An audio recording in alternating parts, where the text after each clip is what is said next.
बिस्मिल्लाहिर्रहमानिर्रहीम। मेरा नाम खालदा ज़फ़र है और मैं उर्दू सिलेबस बी के बच्चों से बात कर रही हूँ और आज पर्चा नंबर 2 के बारे में बताऊँगी। इसके भी 55 मार्क्स होते हैं। पार्ट 1 के 3 हिस्से होते हैं और इसमें 5-5 नंबर उन्होंने डिवाइड किए हुए हैं। 5 नंबर के इसमें जुमले दिए जाते हैं जो कि 3 अदद अलग और 2 अलग मुहावरात होते हैं।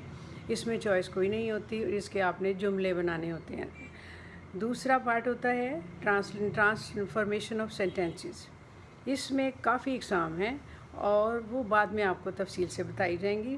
फिर उसके बाद 5 नंबर का क्लॉज पैसेज होता है जिसमें दिए गए अल्फाज को खाली जगहों में मानी के मुताबिक लगाना होता है। इसमें काफ़ी ज़्यादा अल्फाज दिए जाते हैं जिनको आपने अपनी समझ और ज़रूरत के मुताबिक उस पैराग्राफ में फ़िट करना होता है। फिर पार्ट 2 है, इसमें समरी होती है जिसके 10 नंबर होते हैं और इसके आपने 100 अल्फाज में समरी करनी होती है, चाहे पैराग्राफ कितने ही अल्फाज का क्यों ना हो।